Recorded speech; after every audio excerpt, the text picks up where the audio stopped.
What is going on, guys? I am Paul Ryan. He is Brenden Fergy Smith, and this is the Across the Cowboys podcast. Brenden, how are you? I'm doing great. How about you, Paul?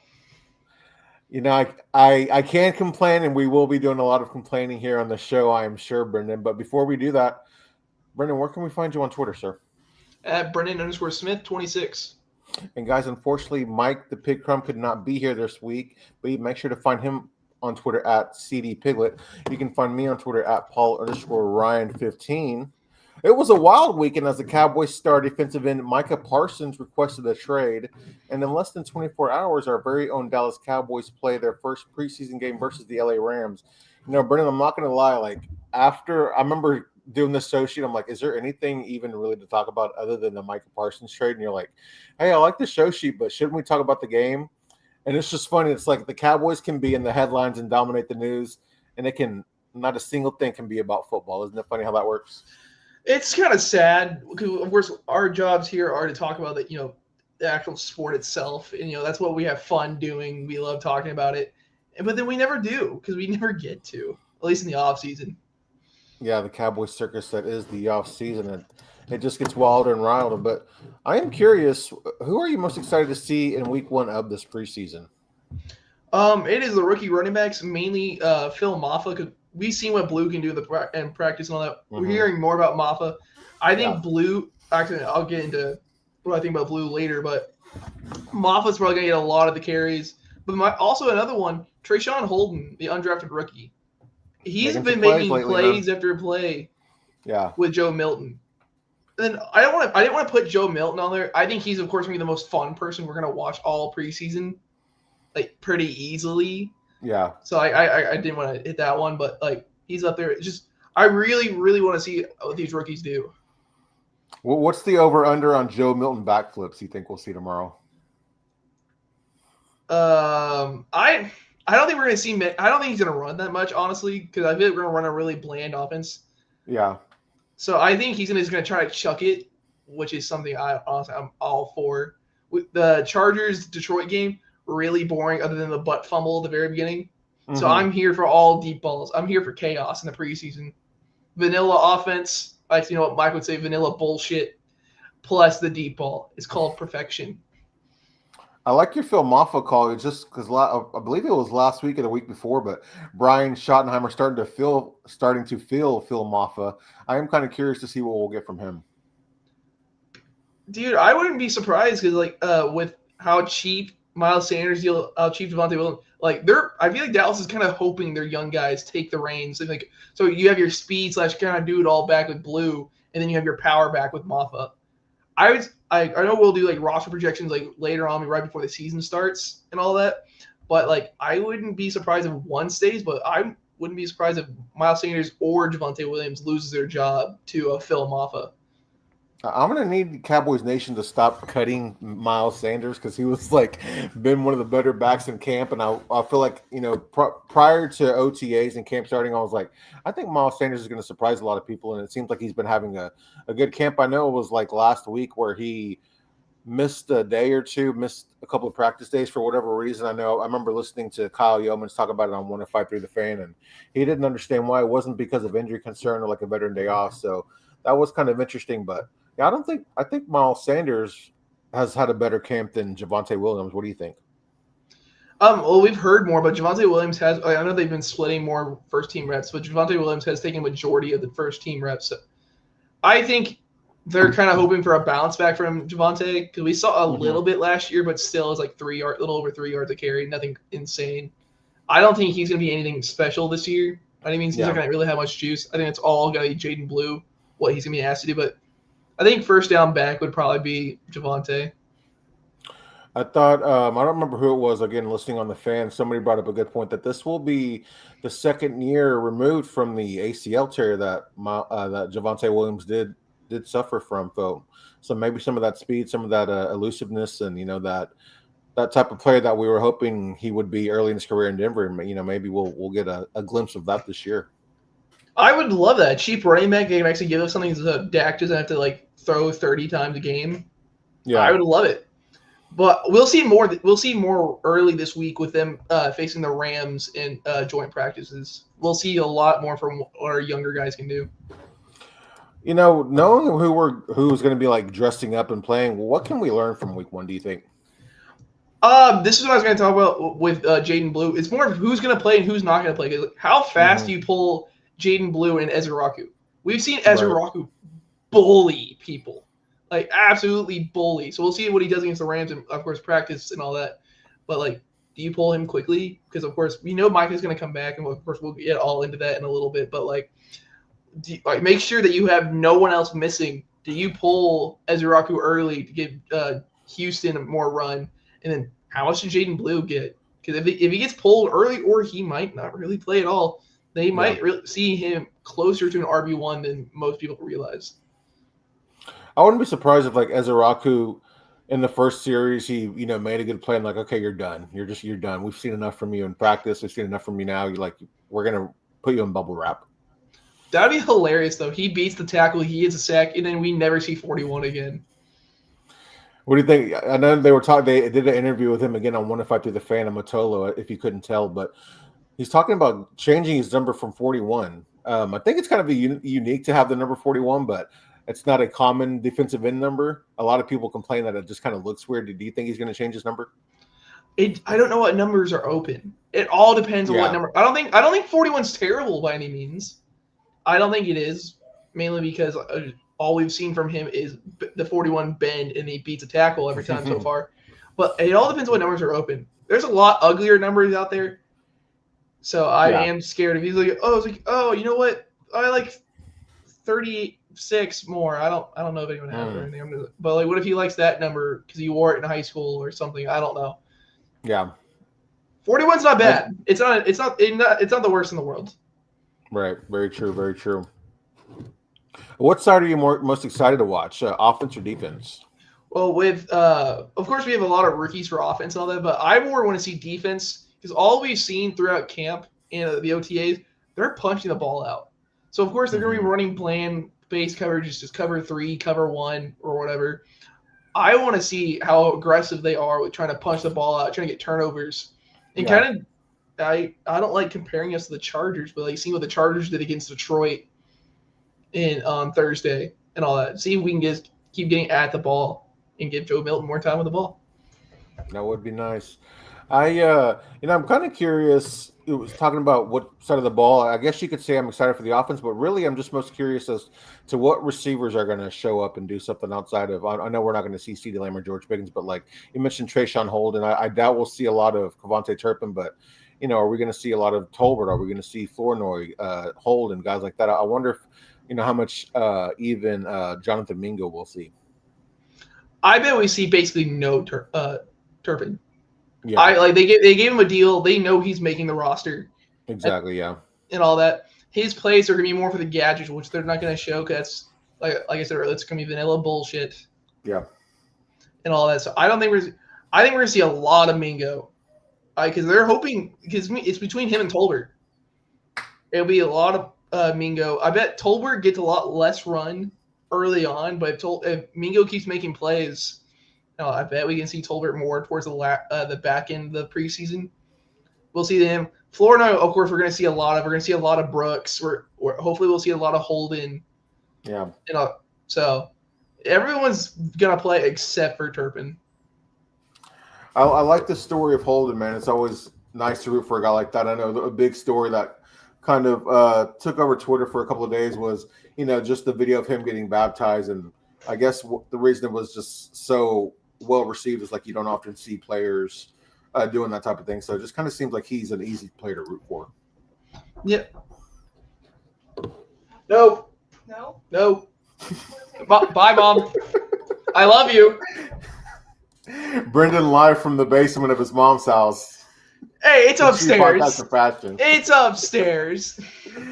Oh, upstairs with the slight flex. Excuse me, Brenden. I was unfamiliar with your game, sir. Hey. But right, no, sir. Go ahead. You're good. I'm saying, sure about Holden real quick. We've seen him make a lot of great plays. Is this gonna be another wide receiver where we're hyping up again? Yeah. Because everyone's like, dude, we have to keep him on the roster. He has to make the roster. This is 100%. He has to make the roster. And then it's like, oh, he made the practice squad. Okay, cool. we're chilling. Yeah. Because I don't see him playing special teams. I think he's too small for that.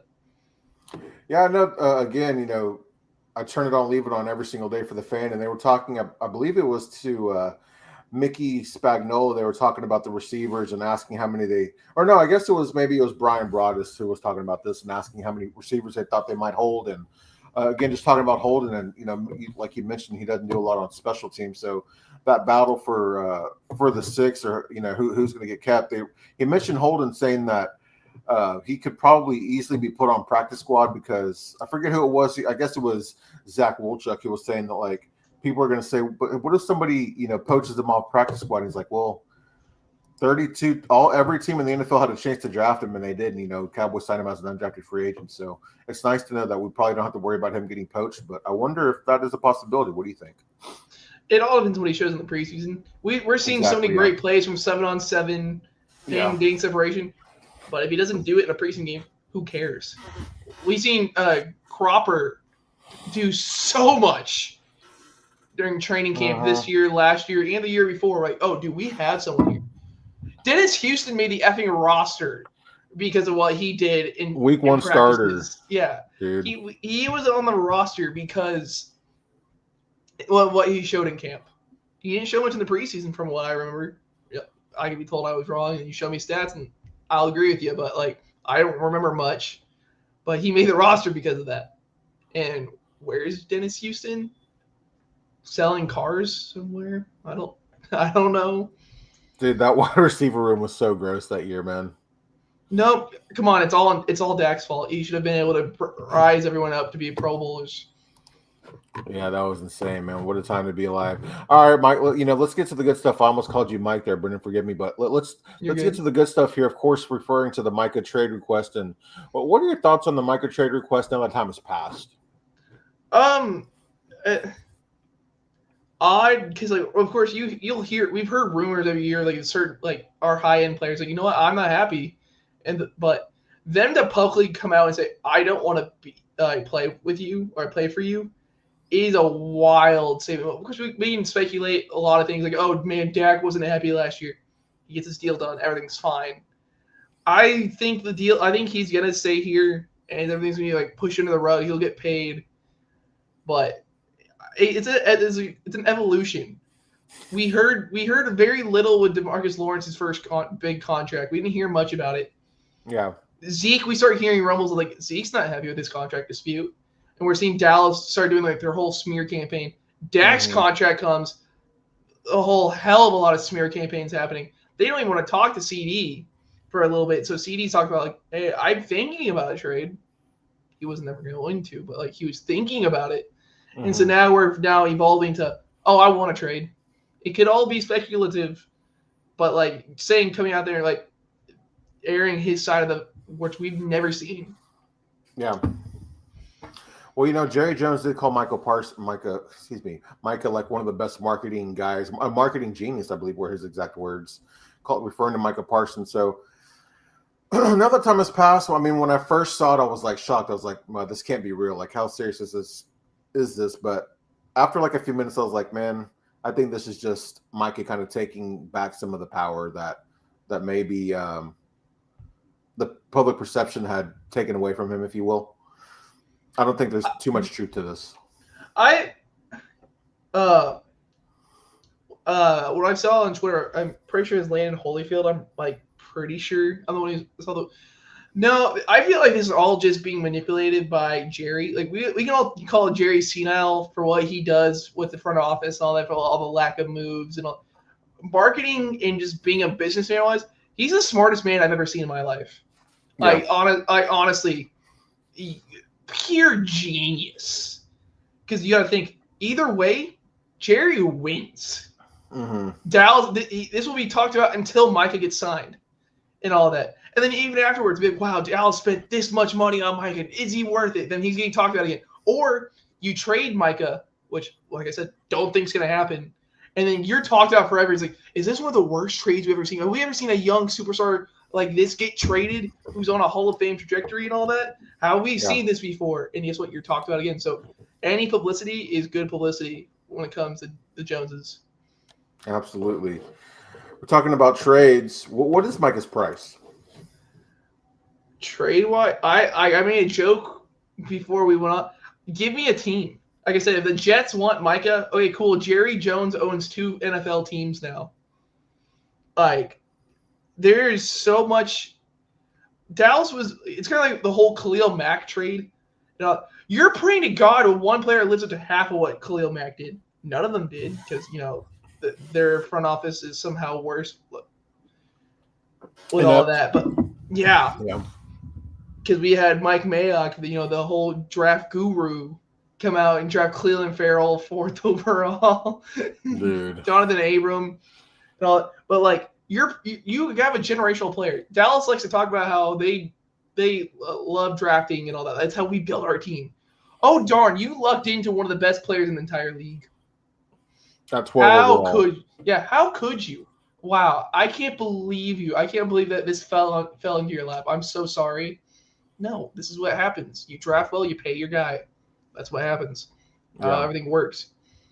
Okay, cool. Do it. It's just so crazy that, like, at the time, how against drafting Micah Parsons Cowboys Nation was. And even people that talked about Micah, they're like, yeah, he's a really good linebacker. Nobody ever mentioned draft gurus, analysts. Nobody ever mentioned him about this having the ceiling to be the best defensive player in the NFL, let alone, like, being a top 2 defensive end in the league. Well, no, I was wrong with it too, but because I'm still trying to get into watching college football and scouting. So I'm still a complete novice with this. I'm not going to try to act like I'm ever. So I didn't like the Micah pick because honestly, I was more thinking of him as a linebacker. I felt the same way with when Zeke was drafted. I know, completely different scenario. Micah's better and more overall productive. But when we drafted Zeke, I'm like, you have Darren McFadden who ran over 1,000 yards. Why'd you do it? We had Leighton Vander Esch. I'm like, you have a decent linebacker. Why'd you do it? We needed a corner desperately. Why'd you do it? And then it just so happens to be he's one of the top best players in football. Exactly. Oh, darn. Just kind of back to what would Micah's price be? You made the joke, if you want to call it a joke. I need an entire team. A guy like Micah, man, it's so hard to trade him because, like you said, you hope and pray that you can get back a player who's half as good as Micah is. And when you're just, thinking about maybe just trading him in terms of picks, 5 first-round picks and 5 different drafts, I'm not even sure that would be worth it just because 5 dart throws or having the potentially the best defensive player in the NFL. It's how do you gauge a trade for something like that?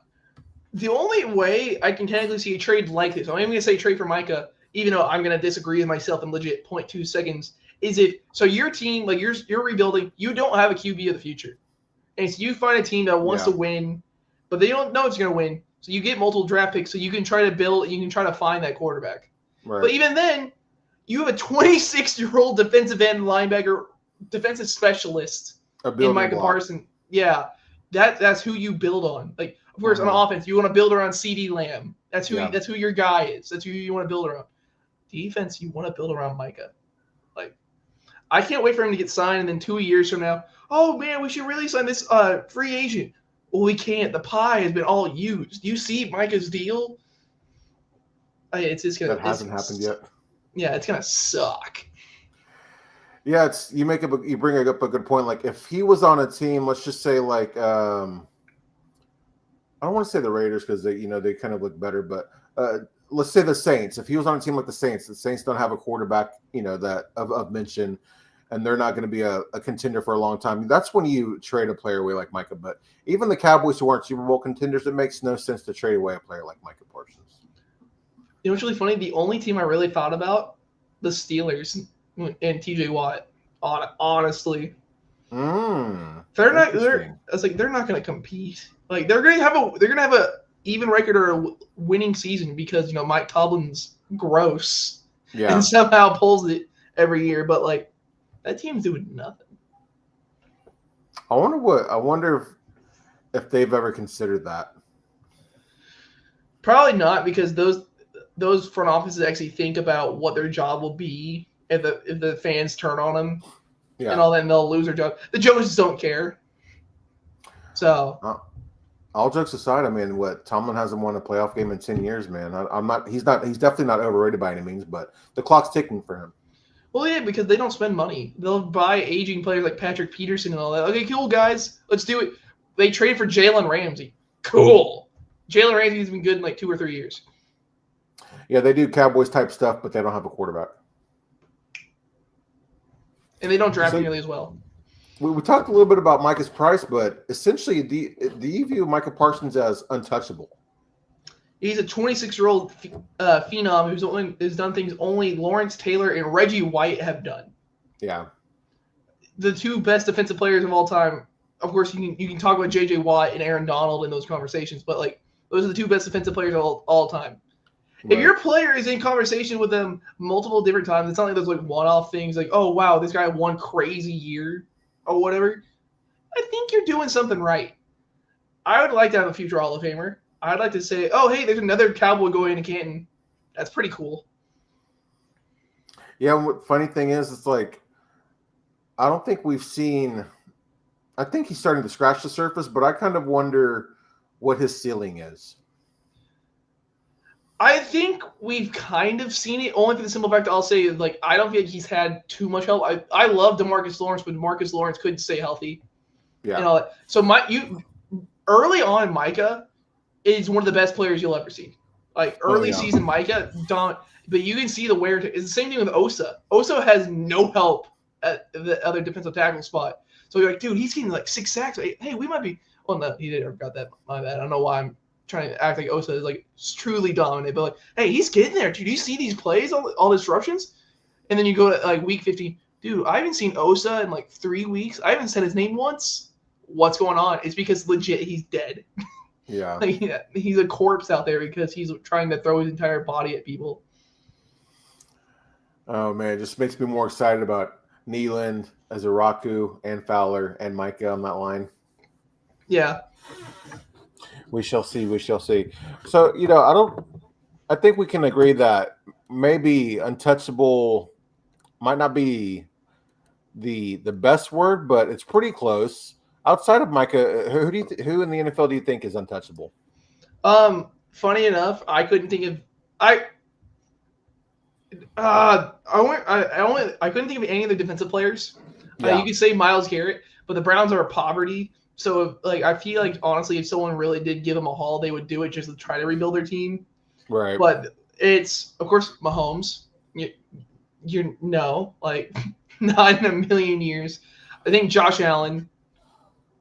I think I went Burrow, and then the 2 non-quarterbacks I went were Jamar Chase and Justin Jefferson. I had Jamar Chase on here. I didn't have Justin Jefferson, but I thought about it. I'm like, of course they have different skill sets. They're the same player. Like, yeah. Oh, cool. We have T. Higgins as our number 1 now. Bengals are substantially worse. Okay, cool. We have Jordan Addison, who's also suspended for like 3 games. Guess what? That's awful. So your team gets so much worse. I believe they are untouchable. Yeah, I didn't think about Joe Burrow, but that's a really good one, man. Do you want to, like, of course we saw what Baron Browning did. Not Baron Browning, something Browning quarterback. I'm blanking. Baron Browning's a linebacker for Denver. I don't know why I came up with that. It's not Jacob. I think it starts with a J for some reason. Not that it's important, but it's going to. We saw them kind of win, but that's when their team actually like had a defense. Now they have nothing. Do you want to see that team with no defense and no Joe Burrow? No, you don't. It's funny though, because we're going to talk about it here in a little bit. But I was looking at players that we're going to talk about. Who would we trade for Micah? And I saw Trey Hendrickson, and I'm like, Jamar Chase and Hendrickson for Micah. Would that be worth it? No, because you have CeeDee Lamb, and then Hendrickson wants a big deal, and he's in his 30s now. Like, I don't want that. Yeah, I can't imagine an offense with CeeDee Lamb and Jamar Chase. That's disgusting. It's called what LSU looked like. It's called what LSU looked like. Who was their third receiver? Was it Terrace Marshall? Yeah, he has yet to pan out, but that LSU team was pretty nasty. Yep. So I think it's safe to say we probably wouldn't trade Micah for any of the players that we mentioned. So we'll skip that question. But would you rather have and I posted this on our podcast Twitter page. I'm not sure if you saw it, Brenden, but I got some good responses. So, but would you rather have Micah Parsons or DaRon Bland, George Pickens, and 3 first-round picks? I can see for both sides, but honestly, I'd rather have Micah. Like DaRon Bland is a great corner. Crazy to me. Yeah. DaRon Bland's a great corner. He is. Yeah. George Pickens is a great receiver. He is. Mm-hmm. They're great, not generational. And besides, do I trust Dallas? Even if, let's say tomorrow Micah gets traded, and if that happens, I'm gonna like blow up my Twitter. But like, let's just say tomorrow he gets traded. I still don't think they're gonna sign DaRon Bland and George Pickens. Oh my god! I don't think if they did that, I'd be so sick, dude. They're gonna trade Mike. They wouldn't sign him. You know how awful that is? We shouldn't be having this podcast honestly at all, other than talking about week 1 of the preseason. That's be the only talking points we should be having right now. But since we are the Dallas Cowboys and we're blatantly dumb, I stopped myself from saying multiple different words there and all that. We're having these conversations. And since we're also the Cowboys, I think, you have a good corner and you have a good wide receiver. You should probably keep them, right? You don't try to build your team into to a complete contender. Nah, we'll find them in the 5th. Man, I would be almost devastated if we ended up trading Micah, but we did not bring back DaRon Bland and George Pickens. That would be borderline blasphemous. Let's do just some hypotheticals here. In a world where we did trade Micah Parsons, propose a couple of deals to each other and see if what Micah's worth to us. So hit me with your first deal. It's so tough. I want to add like 8 players for a trade. Yeah. But I went more of Derek Stingley, Will Anderson, and Danielle Hunter for Micah Parsons. Oh my gosh. Danielle Hunter, Derek Stingley, and the linebacker Will Campbell. Is that what you said? No, Will Anderson. Will Anderson. Yeah, sorry. You're good. Dude, you get the young corner and the young linebacker, and you still get like a really good older veteran defensive end to pair with our young guys. Stingley just got paid too, right? Yeah. I went contract aside because, like, of course, deals are reason like that wouldn't work. I think I might do that, bro. I ain't gonna lie, dude. Anderson and Stingley can be viewed as building blocks for a defense. Like you build your defense around those 2 types of players. You're getting 2 building blocks for the price of 1, and we've seen Will Anderson dominate games, and I think we're starting to see Stingley like establish himself as at least a top 5 corner. So I swear I think I would do that. I would do that. Would you? I like homegrown players, man. I do.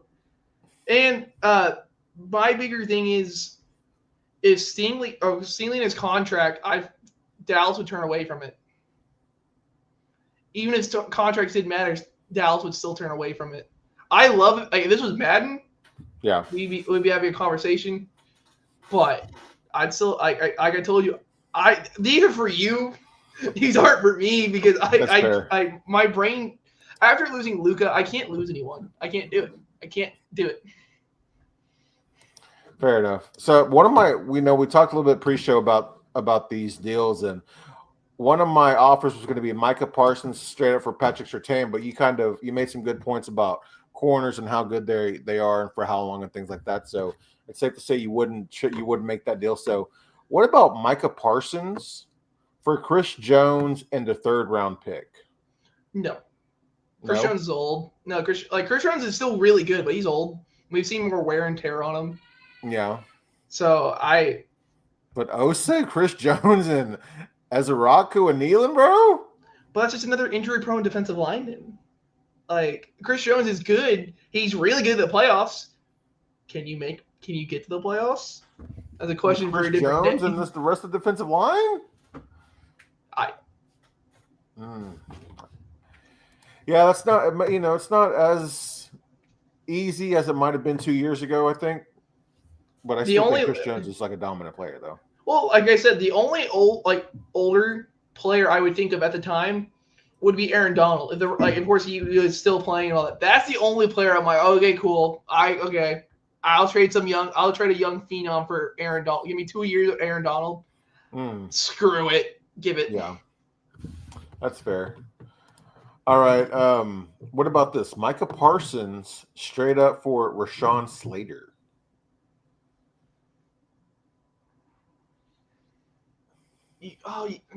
You went for the third most important position in football. Or someone could argue the second. This was not easy. Defensive end and left tackle. Or I'm going to say blindside because Tua's right tackle is more important than the left tackle. Yeah, exactly. Whatever. Yeah. But so blindside protector and defensive end are 2 and 3. Like those are of course quarterback's number 1, and then it's them.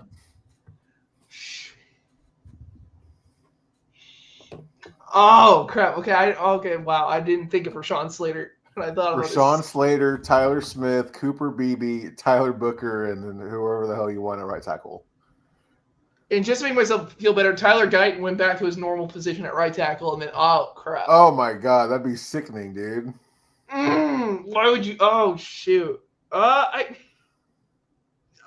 still gonna say Micah. Oh, that's fair. No, that's the best trade you could have said.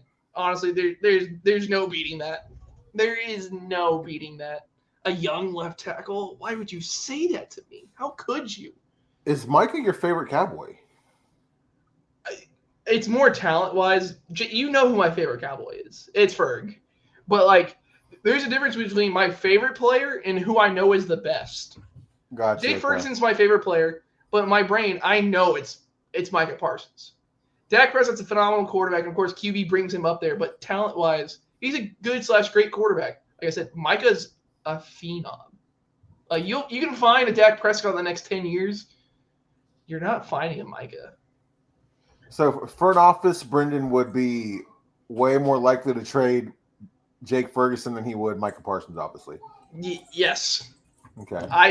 How could you? I just threw up in my mouth. What you don't know, I give them both lifetime contracts. Bam, perfect GM. Love it, man. That's a genius move. Well, we'll let you win that one, sir. This might be giving our front office a little bit too much credit here, but looking back, could the drafting of Nealand and Ezeraku have been the Cowboys planning for something like this? I believe Nealand was DeMarcus Lawrence replacement. Yeah, 2 big edges who can set the edge, who are better run defenders. So I believe that. Ezeraku fell into their lap, and they went, "Oh, he's really high on our draft board. We should take him." I think also now Jerry can try to spin it as "Hey, Micah, I don't feel like we need to pay you as much because look at the guy who we have on a rookie deal right now," which he'll try to spin. No, he got luck. He got lucked into him falling to the ground. Yeah, apparently it took Aaron Whitecotton standing on the table saying that we cannot pass on this guy. I think that the only reason I'm saying this is because of Tristan Hill. But we've had another defensive coordinator slash defensive line coach go to bat for a defensive player. Now it's Tristan Hill in the second round. So I believe, of course, Ezeraku's going to be much, much, much, much, much better. But, I'm just not going to jinx it. I know, we won't get too deep into it, but, apparently there's some, weird story about how our former defensive coordinator before – who was it before? His name slips my mind. Before Dan Quinn, who was here for a few years, who was, the defensive line guy, who drafted Tristan Hill. Rob Marinelli. Marinelli. How he decided that Tristan Hill, he wanted to pick Tristan Hill. The story about that is very odd. We won't get into it, but I'll have to ask Mike about more details because it sounds pretty crazy. And if that is in fact true, it's the worst scouting story that I might have ever heard. But before we get into it, this was kind of a gut punch question for me. I'm not sure how you felt about it when you saw it on the sheet, Brenden, but would trading Micah hurt as much as trading Luka? So I'm gonna say no. Because football's 11 on 11. Micah goes, like I said, I've talked to. I don't even need to go into more detail than what I've said earlier. But that's losing a lot. you're losing like the guy on your team. Honestly, in football, this sounds crazy. That's like losing Lamb, Dak, and Micah, because basketball's legit 5-on-5. Yeah. So yeah, like you lose, and then of course also a top 3 or 4 player in the world. So yeah, now losing Luka definitely would hurt. Well, it hurt much more than Micah ever would. Yeah, or any football player, honestly. Luka's like playoff Mahomes and Kelsey, dude, and one. Yeah. The only player, like I've said in the past, I can compare it to, only the simple fact of my love for this player, is Corey Seager. That is the only player that would legit, like, I wouldn't be able to go on the podcast. I'd be in that corner over there, just sobbing, because of course Seager brought me my first ever championship. That's the only player that I can think of that would be crazier to me than Luka. Yeah, I like Corey Seager. I'm just, I don't dislike him. I like him, but I'm just not like, if we were to trade him when we got back a really good haul, I wouldn't be too upset about it. Of course, I'm not hoping that we do trade him, but I wouldn't be upset if we were to trade Corey Seager. But back to trading Micah, would that hurt as much as trading Luka? No, not even close, man. Just for the reasons that you mentioned, and I have for whatever reason, had a bigger connection with Luka. I guess it's because he had come after Dirk, and we didn't really know what to expect. And Dirk being my all-time favorite Cowboys player, and then Luka like just being instantly and immediately phenomenal, and then taking us on some wild rides in the playoffs and stuff like that. Just some memories I'll never. I mean, of course, I'll never forget. But always wondering what could have been. It's hard to match my. I don't know, not a relationship, but like my. Not even bond. I'm not sure what to call it, but I don't know if I'll ever have a You just want to say connection to a player? Connection, yeah, with a player like I did with Luka for whatever reason. And that even Dak is like somebody that I feel really connected with, but I don't even think I'd feel the way I felt after Luka got traded if the Cowboys were to trade Dak. What about you? I'm going to keep going back because of course Brendan's bashing will be on the Joneses, so I'm really pumped for that. But it's more Dallas has bashed every player. Mm-hmm. So would I be shocked if anyone leaves? Honestly, no. Yeah. Would I be hurt? Yes, but shocked? No. We thought nothing about Luka. We've heard something, of course, about his conditioning and all that. So we heard some like bashing on that, but that's it. We didn't hear jack squat on this. If you hear, oh hey, Jerry really like CD did something Jerry did not like. He's gone now. Would I be hurt? Yes, I would. Would I be shocked? No. Honestly, not at all. Yeah, that would be. I mean, it'd be wild. It's hard to say how I'd feel if they were to trade Micah, but just answering the question there. How bad would our D-line be without Micah? Of course, substantially worse because you have a guy who the entire offensive line is staring at. He'd be guarding over the left tackle. The right tackle is still somehow thinking, "What if I have to shade over there somehow and get him?" Like that's what you. But your D line, well, your edge. I don't like combining defensive tackles with this group because that's not fair to the edge. You got Donovan Ezra, you have Dante Fowler, you have Marshawn Nealon, you have Sam Williams, and that's not even counting Peyton Turner, which people have talked about really nicely and all that. Like you have a good defensive line. Good. You have a good one to be able to surround. But if you have those guys plus a guy getting all the attention. They can make a good player. Dante Fowler can get 6. If Dante Fowler got 6 to 8 sacks this year, I'm feeling awesome. Yeah. But if Micah's out there, if he got 10 sacks, I wouldn't be shocked because everyone's staring at Micah, and then every other player gets subbed out, gets a breather, and so they're fresh against the right tackle while everyone's looking at the left. Yeah, when I wrote the question, I was like, man, I don't think it'd be that bad. But then after I was thinking about it. I'm like, okay, Nealon's coming back from injury. Sam Williams is coming back from injury. Ezra is a rookie, and Fowler is older. It's like our defensive line might not be very good, especially when you think about Mozzie not taking a step. I know you didn't want to include the defensive tackles, but Mozzie not taking what looks to be the necessary steps or not making that leap that we were hoping he would be after a promising second half of last season. And then just and you think about the guys behind him, it's like, we really need a guy like Micah, man, to elevate these guys at the supporting cast. Well, of course, this is a new coaching staff and all, but once a Cowboys coaching staff, always a Cowboys coaching staff. You want players to be able to bail you out. You need someone like Micah. Yeah. Yeah, I mean, I don't know, man. I've been pretty high on this coaching stuff. I think it's actually legitimately different than it has in years past. But of course, we won't be able to find that out until September. But we shall see.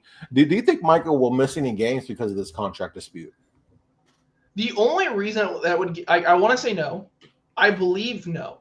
But the only thing that's giving me a little bit of pause is, this sounds weird to compare, but with Emmitt Smith. He might try to play hardball that, because even Jerry brought that up. It took Emmitt 2 or 3 games to come back, and then we won a Super Bowl that year. So Jerry could the only thing. We had our best player of all time pulled out. What are you gonna do? Cool, hold out. You're gonna get fined. You're not gonna like that. Come get your money and come play. I still don't think so. Cause I think Mike is gonna be like, I need to play, because he's kind of like a fiend when it comes to football. So I think that's what's going to happen, but I would not be surprised if Jerry goes, best player of all time did it, in our history did it. Okay, try. I can't see Jerry playing this game of chicken long enough for Micah to miss any games. People are going to talk about it. Imagine Dallas. Okay, Dallas can go 0-3, or they go 3-0, and you're still going, man, does Dallas even need Micah? They really should trade him. Or, dear God, why is Jerry Jones not paid Micah? Why are they not doing this? Bam, more storylines. Yeah, we did see Dak Prescott get his new deal like hours before kickoff of Week 1, so anything can happen, as you know, with this Cowboys front office. If Micah sat out the whole year, do you think the Cowboys would be a playoff team? Oh, it all, like, of course, Mike's with injury. I want to say everyone's healthy. I'm going to tell myself everyone's healthy. It would. Yeah. I would still say yes, because the NFC isn't that strong, and then you do have Dak against the NFC East. So I would say yes, because also no NFC East team has won back-to-back years. So that's another chance too. Philly could. I don't think Philly's going to fall off, but they could have a Super Bowl hangover and they fall off. They're not going to, but they could. The Commanders could fall off. Oh wow, everyone knows our quarterback now. Everyone knows our offensive scheme. They're really hounding on him now, and they could do that. So they could fall. Do I think Dallas is going to have an amazing record? No, but I think they could have like 10-7 and they win the division because both teams kind of fell. Yeah. Without Micah.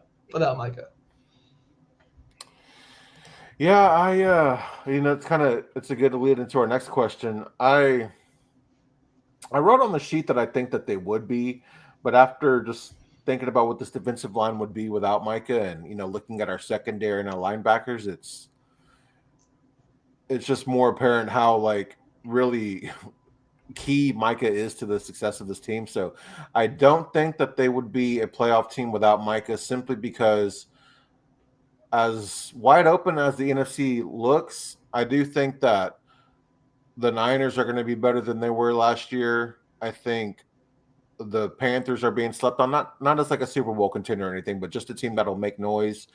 And you look at the schedule, man, and it's not like some easy cakewalk, last place in the division, or not last place, but third place in the division type of schedule. Well, you gotta think though. I'm talking about the NFC East. The Giants don't scare me at all. They don't.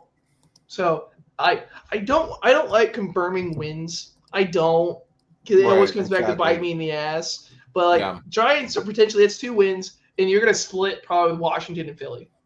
So that's 4 wins right there. And then you have some easier teams, and of course you have the Chiefs on Thanksgiving. And you're like, oh well, that sucks. But it's gonna be Dallas. Dallas is gonna win a game like Kansas City on Thanksgiving, and you go, they don't have a chance. They're not going to win. Oh, no shit, they won. And then they'll face the Raiders, and like, okay, the Dallas should destroy them. Dak should put up 40. Why is it 13-9? Exactly. Why are we doing this? Exactly. Yeah. Exactly. It's just the Cowboys are always going to cowboy. Do you think the Cowboys are a playoff team now with Micah? Like I said, the NFC is not that strong, not too terribly strong. Everything's in the AFC. It's kind of like in the NBA. Everything's in the West. Well, don't worry. Dallas plays in the East. There's a few teams there you go, oh, hey, they're pretty good. Rest, no. I wonder, could this be the year if we were to meet up, not to get too ahead of ourselves, but if the Cowboys met up with the Niners in the playoffs, could this be the year that we finally get the monkey off our back? The Niners have no one. They have Ayuk, who's coming off injury. Christian McCaffrey, who I don't know if has knees. I know. They have George Kittle. They have Brock Purdy. That's it. And, of course, they have Kyle Shanahan, which they'll win the coaching battle. Okay? And then defense, they have Nick Bosa and Fred Warner. That's it. Like, they still have great players, but they're nowhere near dominant. They lost so many people this year. Yeah. It will be interesting, man. I kind of hope that's a battle we do get to see, man. I really do. Here we are now. Normally, for those of you who tune into the show regularly, this is the part where we would get Mike's views from the sidelines. But because Mike is not here, I thought it'd be kind of fun for Brenden and I to talk about our Texas Rangers. So this will be the segment for this week. Is Paul and Brendan's view from the bleachers. Brenden, after last weekend's series loss to the Mariners, are the Rangers out of the playoff discussion? They're not, because Houston is falling off a cliff. So, which is like, they're going to come back. They're going to come back when they're healthy and all that. But right now, Texas is like, what, 3 or 4 games back? 4 games was what I saw, I believe. 4 games? Yeah. So right now, no, their pitching staff, even though their pitching staff is now giving up home runs after home runs. So I'm kind of scared of what's going on here. But they're still in it for now. We'll get in. I know the other 2 questions, so I won't get too far. But right now, technically, they're a good, not great team. Yeah. I don't know, man. It was nice to see them make this little run that that's put them in position to be in the wild card, but now it kind of seems that their pitching is starting to slow down, and then they've just kind of been hit with injuries at the worst possible time. It's hard for me to believe in them as a playoff team. I'll say, oh, no, they're not a playoff team. Then I'll go on like a 4-game win streak, and my brain will tell me, but what if they make it to October? And then I'm going from there. Like, I don't know. They're down 5-4 at the bottom of the 9th right now. So they've had some really unlucky losses over these last couple of series. Did the Rangers do enough at the deadline for you? No. Instead of trying to help things that they're weak at, they went, man, what if our strength just becomes like steroid use, basically, and like with their pitching? And that's what they did. Danny Coulombe is doing great. Phil Batten's done awesome, and Merrill Kelly had some problems, but that's neither here nor there. So their pitching, which is still, I know, like we're talking about, is falling off because they had to keep the Rangers in games all year. They're still good. Your offense can't hit something at all. Yeah. At points, they scored 4. That's great. But now your pitching staff is now giving up. So now the offense has to teeter back to being the powerhouse, if you want to say. Also, I will bash him anytime again. Jock Peterson sucks. It looked like he was starting to kind of turn things around, like hitting some hard balls, just kind of like trending towards like being productive. But yeah, man, just with runners in scoring position and stuff like that, it's like, again, listening to the fan talking about if this guy's even worthy of being out there right now. He's not. Yeah. He's not. He's lost. Like, he could find baseball. The crazy thing, you could find it again, but right now it's lost. Everything that he knew about baseball is gone at the moment. So right now, no. I'd much rather have Higgy at DH or something. Thank goodness it sounded like Josh Young has avoided the IL, thankfully. But yeah, kind of like you, I was hoping that they would add a bat. I thought they should have added a bat, especially now, with the Rangers kind of dealing with some injuries to their offensive players. But if they were going to add pitching, I was surprised that they didn't go out and try to find another closer type of guy. The closer deals got way too awful, honestly. Yeah. Like, they got expensive. And the Rangers don't have many prospects. They're not trading Walcott. Yeah. And if they're not trading Walcott, most teams didn't want to hear from him. Yeah, I don't know, man. I think if you only have one prospect in your farm system, like, why hold on?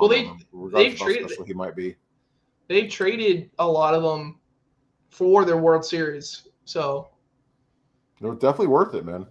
Oh, it is 110%. I'm saying, but like they destroyed that, and they also still traded 4 people last year, which traded away more prospects. It's sickening to think I didn't have a chance to look it up, but I was like, we paid Jock Peterson we're paying him $10 million a year. I wonder what 18. the closer that we 18. The closer that we had last year, who we let go for whatever reason, I guess maybe to potentially sign a guy like Jock Peterson. Sickening to think about how much better this team would be if we had just not signed Peterson and re-signed that closer. Kirby hasn't pitched that well this year. Yeah. He is not, so it could have been a flash in the pan. Who knows? But at that time, the Rangers did not want to go over the luxury tax. Yeah. Do you know what Kirby's making by chance? No, I do not. Not even worth looking at his stats, is it? No, the Dodgers have so many pitchers. It doesn't matter. I bet he's not even played that many games. Because they can throw anyone out there. Yeah, the Dodgers, man. If the Cowboys operated like them, I wonder how many Super Bowls we'd have. They would have broken the salary cap. For sure. All right, here we are with Brendan's bashing. Tonight we'll be doing Cowboys negotiating skills, unless you want to bash something else, Brendan. It's dealer's choice for you tonight. No, it's honestly, this is like I have a feeling I could ramp up. No, this is gonna be short and sweet, really. Let's hear it. Jock Peterson just hit a home run to tie the game. I saw it.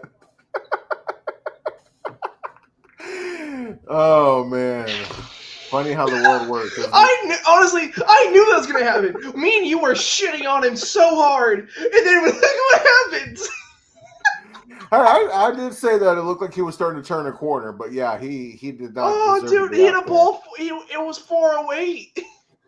Oh wow. my God.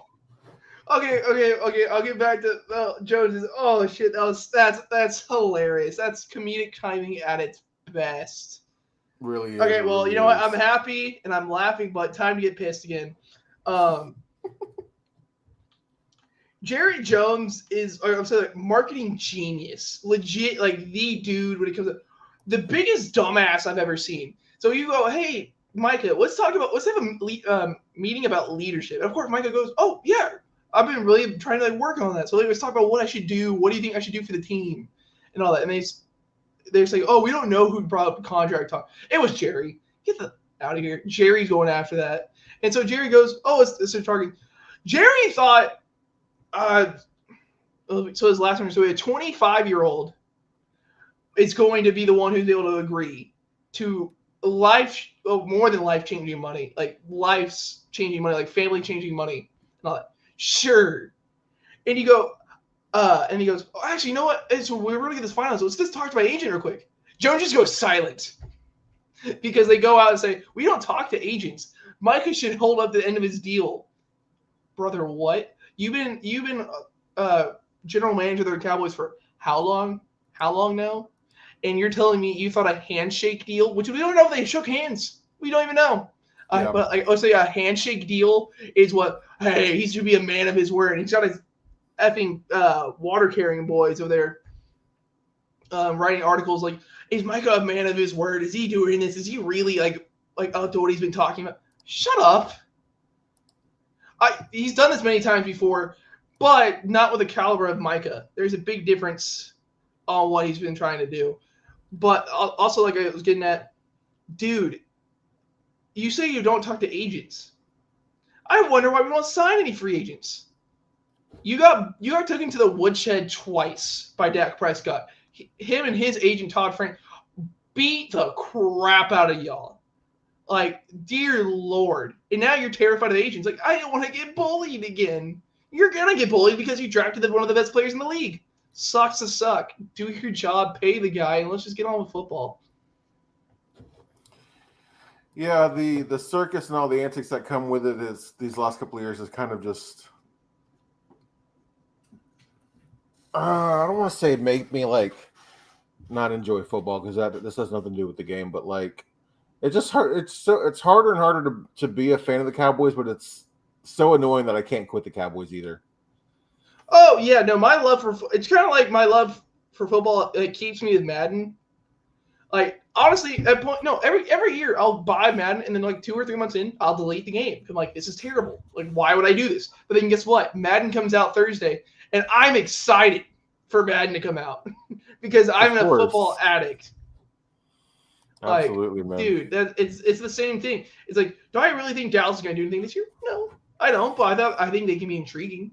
I thought they might have more interesting games.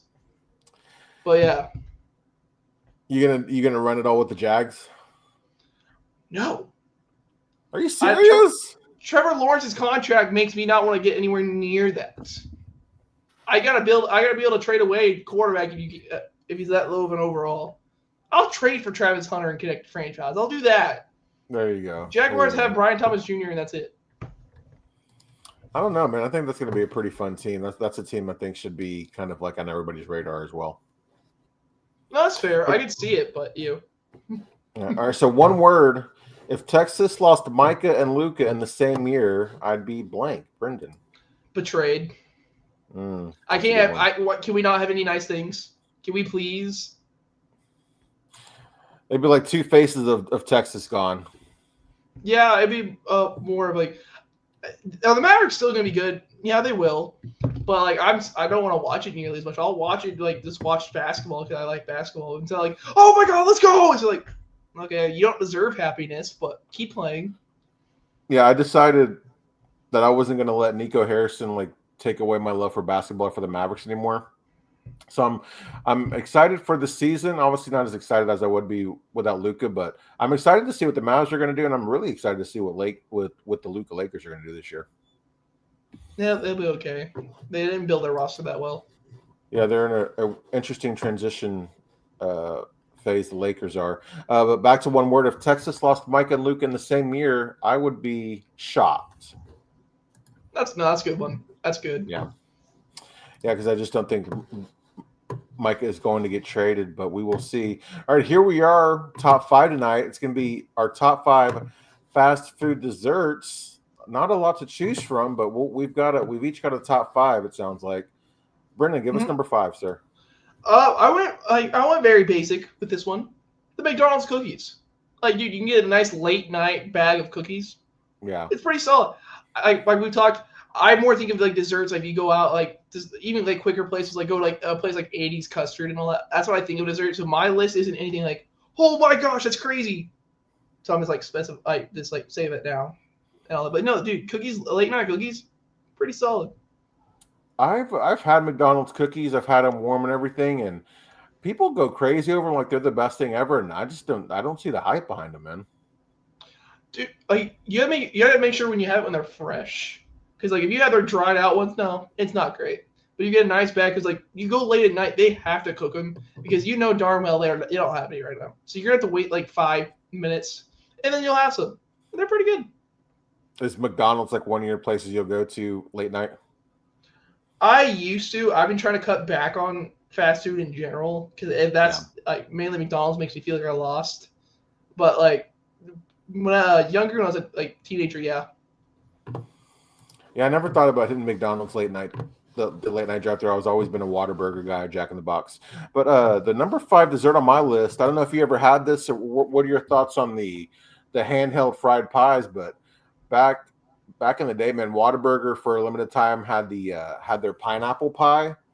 Easily the best fried pie I've ever had, so I'm going to go Whataburger pineapple pie.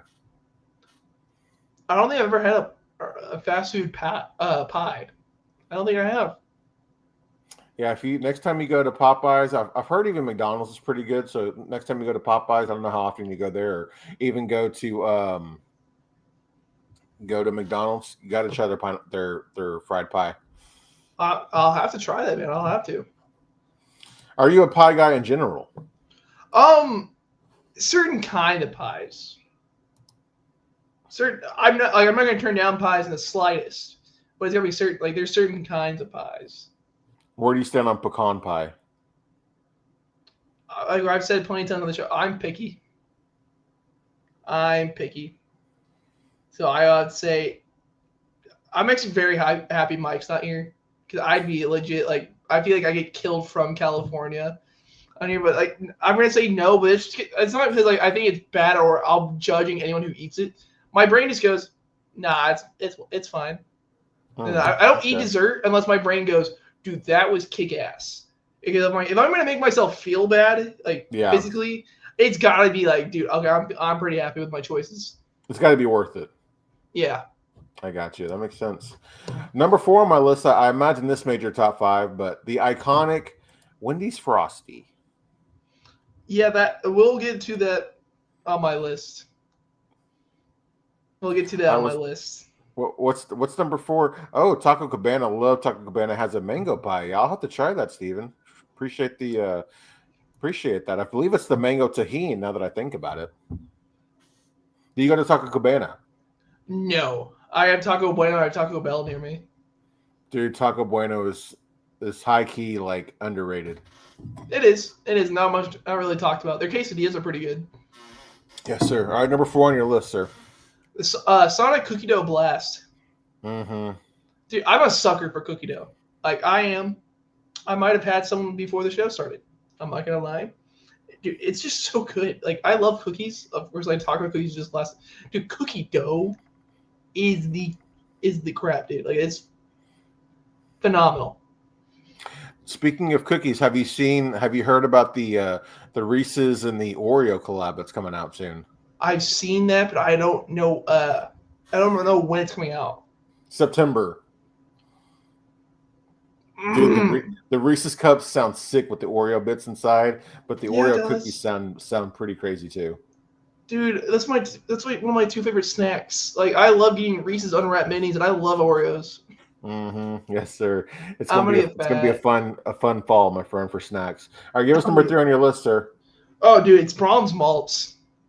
Oh, their chocolate malt is like God tier, dude. S tier. Dude, you get extra malt mix, and that thing hits like crack. Oh my God, I've never even thought about that. You get extra malt mix. Oh my God. Dude, because they taste, well, because they are, but like they taste homemade. Like you're having a homemade ice for $3 or $4.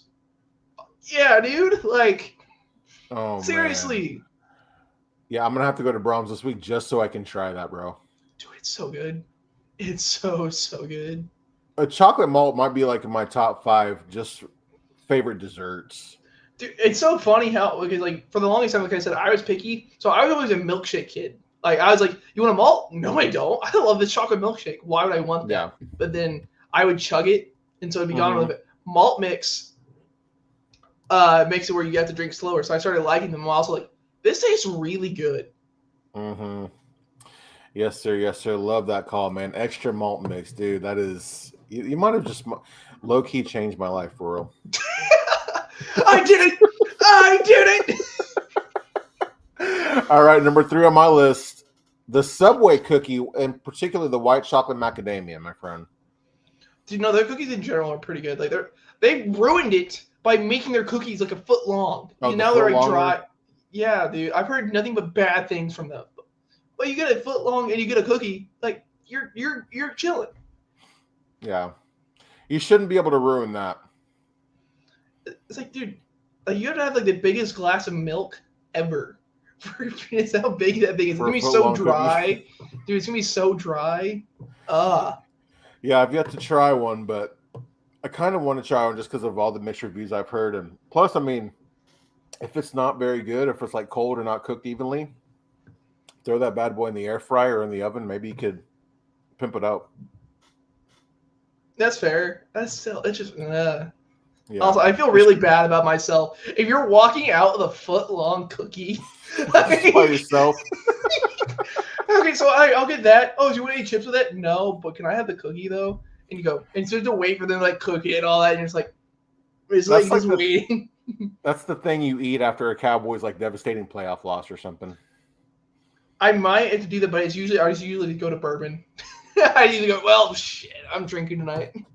Yeah, that makes a lot more sense.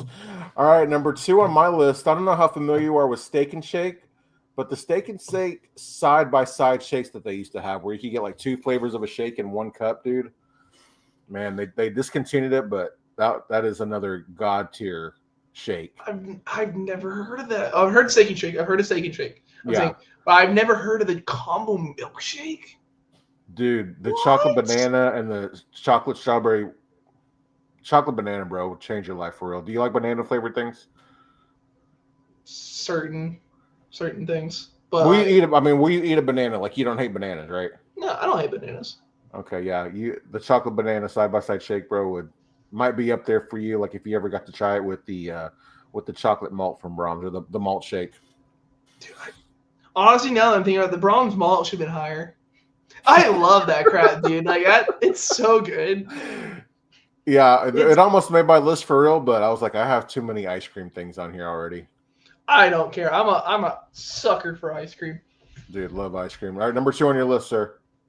I would could have specified this. Well, I haven't had Dairy Queen in a minute, but I did put any Dairy Queen Blizzard. That's like the ultimate like road trip snack. Every time we've gone out somewhere, we somehow stop at Dairy Queen. Like for any real, long term, like it somehow just happens. Time. Yeah, you don't know why. It was never planned. Yeah, but then you just get Dairy Queen, and so like I haven't gone on a road trip in a minute, but like it just happens, and it's always so good. You get really happy with it. It's so funny you say that because I remember I was just talking to my wife, and it's so funny how every time we go on a road trip, we always go to Dairy Queen. We went on a road trip back in June. We went to Dairy Queen on our way back home. It's every time. It just happens. Like, you don't know how it happens, but you do. Like, you just find one, and you go, you know what? Not bad. We should stop. And you don't go to Dairy Queen without getting a Blizzard. I mean, you just you go there. If you get a burger and you leave, I will judge you till the end of your days, Paul. I'll be like, no, you're not. No, you're not. The steak finger basket is an S tier fast food item for me. It is, but like you got to get a Blizzard. You're already there, so guess what? You're not eating healthy. You're already a Dairy Queen. Like, you didn't choose like, hey, I want to have a salad today. No, you're not. Get a Blizzard. Just go all the way. Yeah. The dip cone is iconic too. Fair. That's fair. All right. Number 1 on your list, sir. It's Wendy's Frosty. I've said plenty of times on this show that my parents thought they were going to have to buy a Wendy's because of how much I ate it as a kid. Dude, you get nuggets and you get a Frosty. And you're good. And that's my meal. And I feel like I've said this before. But I might not have. You know what you need to try?